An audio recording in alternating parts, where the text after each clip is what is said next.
Goedenavond, u kijkt naar Omroep Zeeland. Zondag 20 maart, dit is het Zeeuwse nieuws van vandaag.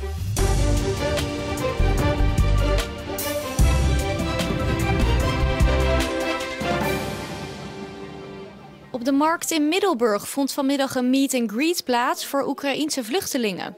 Een groep vriendinnen uit Middelburg en Goes nam het initiatief om vluchtelingen met elkaar in contact te brengen. We willen graag zorgen dat ze elkaar ontmoeten. We hebben gehoord ook dat daar behoefte aan was. En eigenlijk stimuleren dat ze elkaar weten te vinden, ook als ze elkaar nodig hebben. Zo'n 20 Oekraïners kwamen af op de meet-and-greet. Een van hen is Daria Popova. Zij kwam vorige week aan in Nederland en ze vindt het fijn om andere vluchtelingen te ontmoeten. I think it feels a little bit confident that we are not alone here. Yeah. It can be really difficult to get familiar in your country, to get confident in your country. And I think then they hear a familiar language, they see faces from Ukraine. It gives them more courage, more confidence, so I think it's great. Zowel de initiatiefnemers als de deelnemers vonden de meet-and-greet een succes. En het is de bedoeling dat er in de toekomst nog meer plaats gaan vinden.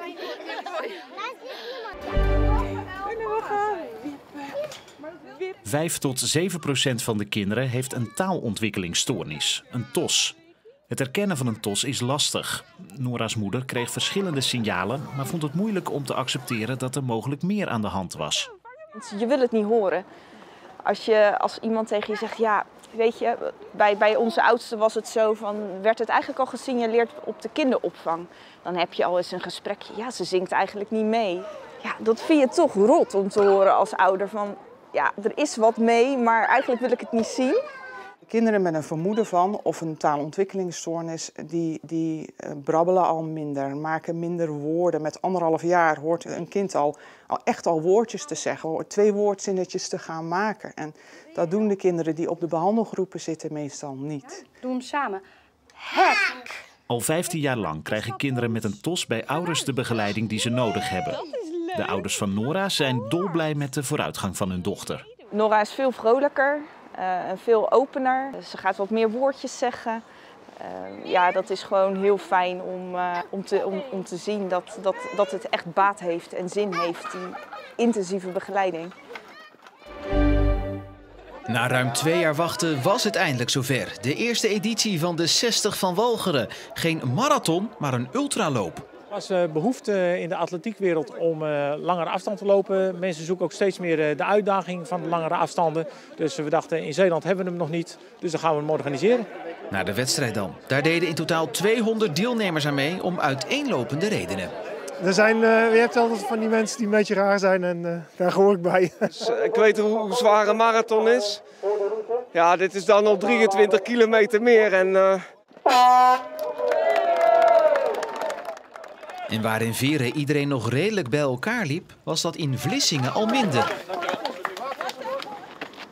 En liepen de deelnemers bij Westkapelle vrijwel alleen. Erwin Harmers won deze eerste editie, al was dat op het eind meer strompelend en struikelend dan lopend. Hij was eerste nog. Dus met dank aan Huub hoor, dat hij mij dat ook gunt. En dan de andere winnaars. Bij de vrouwen was Leonie Ton de snelste, bij de teams Speedy Gonzales en bij de duo's Duo Equilibre. De kunstkamer Hollandhuis in Scherpenisse bestaat 5 jaar en is een broedplaats voor kunst en cultuur. Wat we hier allemaal doen, er is een kinderatelier, er wordt hier yoga gegeven in de zaal. Er zijn altijd exposities, zoals nu ook te zien is, doorlopend. Fotografie, muziekavonden, dat kan zijn een vinylavond, maar ook optredens, singer-songwriters. Lezingen van kunstenaars, fotografen bijvoorbeeld. Er is een handwerkatelier. En er zijn hier vaste permanente ateliers van kunstenaars die hier hun eigen werk maken. Volgens Hoevenaars is Scherpenisse dé aangewezen plek voor de kunstkamer. Je kan hier pionieren, je hebt hier alle vrijheid. Er is hier niet heel veel op kunst en cultuur. Het is een heel rustige gemeenschap. Tegelijkertijd is het ook wel een gemeenschap waar je ook de kans krijgt om gewoon je ding te doen. En het is niet voor niks in 1956 hier neergezet, na de watersnoodramp, als geschenk aan de Tolse gemeenschap. Omdat Scherpenisse ligt vrij centraal op het eiland. Nou, dat is nog steeds. En wij zijn nu weer terug aan het gaan naar die eilandelijke functie. En dan is Scherpenisse de perfecte plek eigenlijk. Naast alle activiteiten zijn het de ontmoetingen die de meeste voldoening geven. De mensen die binnenkomen, mensen die even naar de expositie komen of naar de avonden die hier gehouden worden. De basis van het succes is de ontmoeting. En voor het Zeeuwse sportnieuws gaan we naar Jan-Jaap Corré. Straks in Omroep Zeeland Sport aandacht voor de opvallende zegenreeks van Hoek. Want sinds de nieuwe trainer er is Hoek niet meer te stuiten. Dit weekend werd koploper FC Lisse met 2-1 verslagen en speelden 2 invallers een hoofdrol. De assist is van Jardel Constantia en de goal van Erwin Fransen, die dat op de bank zitten inmiddels wel een beetje beu aan het raken is. Ik baal daar ook erg van, hoe het de laatste tijd gaat. Ik heb natuurlijk altijd veel gespeeld en hard moeten werken om terug te komen van mijn blessure. En nu is het erg wachten op mijn kans en vandaag heb ik eindelijk mijn kans kunnen pakken. Alle goals van de wedstrijd zie je straks. En verder nog meer voetbal, wielrennen, korfbal en ook atletiek. Alle reden om te kijken dus naar Omroep Zeeland Sport. Al in de vroege ochtend was de bewolking in het oosten te zien. En dat kwam door een kleine verstoring van het grote hoge drukgebied dat nu boven Polen en de Oostzee ligt. Die storing is morgen voorbij en dan wordt het zonnige weer bij ons hersteld. Maar het was vandaag een koude dag met lange tijd maar een graad of 5. Vrij veel bewolking en door die storing ook verspreid een paar buien. Vannacht is het dus weg naar de Noordzee. Het wordt bij ons vrij helder met een zwakke zuidoostenwind dan.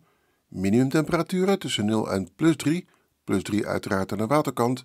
Dus op veel plaatsen komt er vorst aan de grond en er zal wellicht wat ijs op de autoruiten komen. Maar morgen is het overwegend zonnig, met mogelijk enkele kleine stapelwolken. Er staat al een zwakke tot matige zuidoostenwind, windkracht 2 tot 3. En de middagtemperatuur komt uit op 15 tot 17 graden als maximum. En van dinsdag tot en met donderdag gaan we door met dat zonnige weer. Er is niet al te veel wind. De maximumtemperaturen liggen in die periode rond de 15 graden. En tot zover deze korte Zeeland nu van deze zondag. Blijf kijken, want we hebben nog meer programma's zoals Ik Ben, waarin professionele Zeeuwse kunstenaars en vormgevers uit de regio vertellen over hun werk. Nog een hele fijne zondagavond.